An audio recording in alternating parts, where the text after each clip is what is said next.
Hi guys, this is Kai from World Class Card Fighters, and today we're going to have a bit of shaky cam as I'm recording this in Japan. We're on the building where we're going to be holding Worlds, the UDX, and that's the room we had Worlds in last year.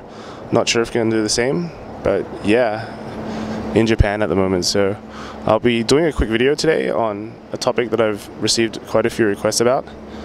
It's called How to Get Better at Vanguard. And it's a pretty big question. So it's a wide topic, but I'll try and do it the best I can. So one of the biggest differences, I'll say, between just a normal or casual player with a strong player is how familiar they are with the game. And what does that mean?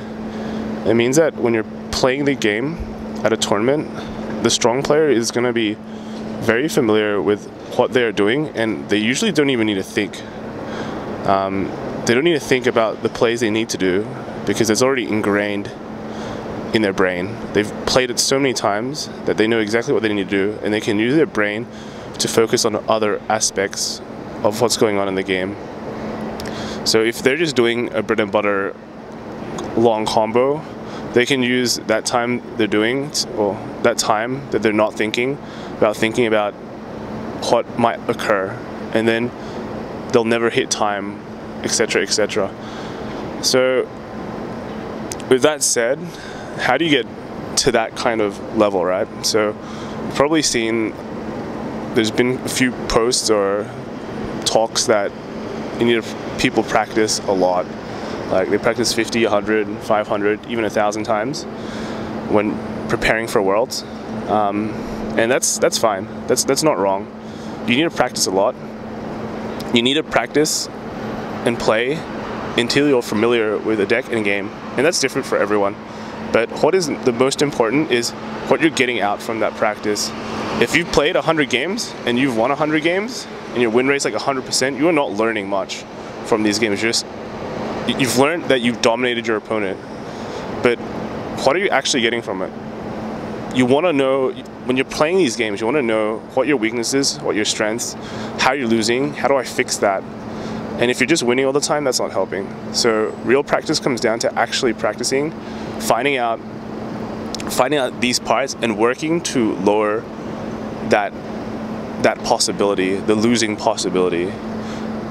There's, like, in a way, there's luck in Vanguard, no doubt about it.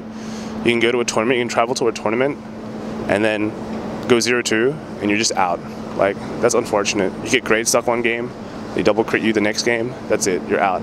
But apart from that, you want to maximize everything else. So the only times you're losing is because that specific situation happens. And even if you get double crit, that's not, you can't just chalk it up to I got double crit and lost, because there's probably other things you could have done to prevent that. Maybe you got yourself into a situation where you had to no guard that, or you could have played differently. Let me put it one way, is that a lot of times when you hear people talk about their losses, you'll hear them say, this happened so I lost. And that's the wrong mindset. Whenever you lose, 99% of the time, you can always find a reason that's your fault on why you lost. If your opponent got lucky, if your opponent got triggers, sure, that's fine. But even in those situations, you can still find out why. You can always find a reason why you might have caused that situation to occur. So when you speak to like a strong player, right, and you go, why'd you go X2 today? And they'll usually say something like, maybe 1 games, they got unlucky. And that's true. Like, it happens in like an 8-round tournament in Swiss. One of your games might just be unlucky. You get grade stuck or whatever, right? But they won't always chalk up their losses to luck. If you talk to them like as a friend, they'll tell you why they might have lost that game. So that kind of mindset is what you should be developing. It's very important, because otherwise, if you just chalk everything to luck, you're just not going to get any better. You want to, every time you lose, you want to find out why you've actually lost, or what contributed to your loss. Moving on to practicing, you You don't need a.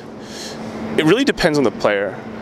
For me, I practice a lot because I know I just need to play a lot to get the information that I need to be able to perform effectively. But some of my teammates, they don't need to practice as much. Like Mark, he practices the least. Well, actually doesn't practice the least, but he practices a way lower amount than I do. But every game for him, he is able to extrapolate that information that he needs in order to not make the mistake or know what works. So if he takes 3 games to find out that information, I need to take 5. And that's just how it is. You can't skimp yourself on that. Like, one of the biggest things to become a stronger player is you have to be really honest with yourself. You have to find out what your own weaknesses are. And for me, that'd be getting the information that I need to be able to perform. But then you have to find your way around it. The other thing is that getting a team also helps because you have these interactions, you have other players that you can effectively rely on to help you get the information that you need and also serve as good practice partners. You want to make sure that of the same mindset, of course, but you want to, once you get a team, that benefits you a lot because that will just naturally progress to your team for Springfest. And having 3 people work on a problem is definitely way better than just one person thinking about it at home. So yeah, get a team. Focus on your mindset in practicing. General practice techniques. If you double crit your opponent at 3, just maybe like put the crit back because you know how a game turns out if you double crit. They need to heal at 6. That's not a lot of information you gain. Maybe put the crit back. If your opponent misses a G assist, just let him get a card so you can actually progress the game. Unless you're specifically testing those bad situations where you need to play around this, like being stuck. But in standard, that's usually a death sentence. But regardless of how you want to do it, it's all about the information. But one thing that you have to remember is that don't skimp on practicing. If you're a new player, you're going to get a lot of information just by playing the game, and those 1,000 games that you do will definitely help you a lot. All the pro players here, well, not pro, but strong players here, would have definitely done their time.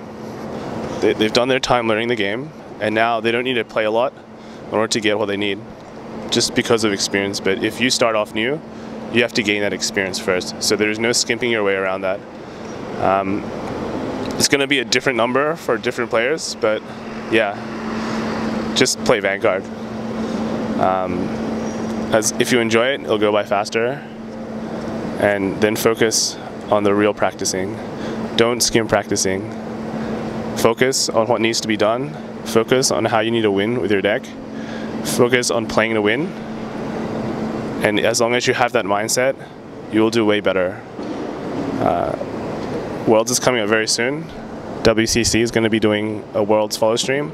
So go check out the channel and go check out a store at wcc-tcg.com. You can use the WCC5 code at checkout for a 5% discount. And maybe we'll do more videos in Japan. I try not to move a lot this time because if I shine my camera on people, they tend to run away. So I'll see you guys next time. Bye.